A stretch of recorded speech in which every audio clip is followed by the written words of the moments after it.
દિલને રડાવી દે ને તેવી આ વાર્તા છે. એક આઈસ્ક્રીમવાળો રોજ એક ફળિયામાં આઈસ્ક્રીમ વેચવા જતો હતો. એ ફળિયામાં બધા છે એ માલદાર લોકો જ રહેતા હતા. પણ એમાં એક પરિવાર છે એવો રહેતો હતો જે આર્થિક તંગીથી પરેશાન હતો. એ પરિવારમાં એક 4 વર્ષનો નાનો છોકરો હતો જે દરરોજ એ આઈસ્ક્રીમવાળાને બહુ છે લાલચી આંખોથી જોતો હતો. એક દિવસ એ આઈસ્ક્રીમવાળાએ વિચાર્યું અને એ ઘરની બારીમાં ઊભેલા છોકરો એને પૂછ્યું કે બેટા, શું તને આઈસ્ક્રીમ નથી સારી લાગતી? તું કોઈ દિવસ મારી આઈસ્ક્રીમ લેવા આવ્યો જ નથી, કેમ? પેલા 4 વર્ષના છોકરાએ બહુ ભોળાપણમાં નિર્દોષ ભાવે બોલ્યો, આઈસ્ક્રીમ મને બહુ ભાવે છે, પણ અમારી પાસે રૂપિયા નથી. આ સાંભળીને છે આઈસ્ક્રીમવાળાને એ છોકરા પર દયા અને પ્યાર આવી ગયો અને એને કીધું કે બેટા, તું મારી પાસેથી દરરોજ આઈસ્ક્રીમ લઈ જજે અને મારે તારી પાસેથી રૂપિયા પણ નથી જોઈતા. છોકરો પણ બહુ સમજદાર હતો અને તેને કીધું, ના, હું ના લઈ શકું. મારી માએ કીધું છે કે કોઈની પાસે મફત વસ્તુ લેવી ખરાબ આદત છે, એટલે હું કશું પણ આપ્યા વગર આઈસ્ક્રીમ ના લઈ શકું. એ આઈસ્ક્રીમવાળો છે છોકરાના મોઢેથી આવી ઊંડી વાત સાંભળીને ચોંકી ગયો. પછી આઈસ્ક્રીમવાળાને કીધું કે તું મને આઈસ્ક્રીમના બદલે એક પપ્પી આપી દેજે.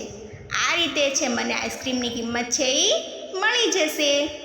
છોકરો છે આ સાંભળીને બહુ જ ખુશ થઈ ગયો અને દોડીને છે આઈસ્ક્રીમવાળા પાસેથી આઈસ્ક્રીમ લઈ લીધી અને બદલામાં આઈસ્ક્રીમવાળાને ગાલ પર પપ્પી આપી દીધી અને ખુશ થઈને છે ઘરની અંદર જતો રહ્યો. હવે તો આવું છે એ રોજ થવા લાગ્યું. આઈસ્ક્રીમવાળો છે છોકરાને રોજ આઈસ્ક્રીમ આપીને જતો અને એના બદલામાં એક ગાલ પર પપ્પી લેતો.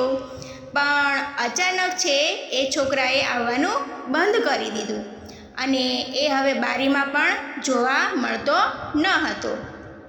થોડાક દિવસ થયા તો પણ છોકરો જોવા ના મળ્યો. તો આઈસ્ક્રીમવાળાનું મન છે એ ના માન્યું, તો એ છે એના ઘરે પહોંચી ગયો અને બારણું ખખડાવ્યું તો દરવાજો છે એની માએ ખોલ્યો.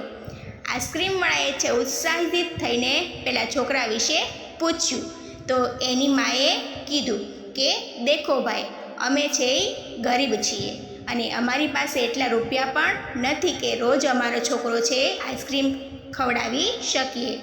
તમે એને રોજ મફતમાં આઈસ્ક્રીમ ખવડાવો છો એ વાત મને ખબર પડી તો મને બહુ શરમ આવી ગઈ.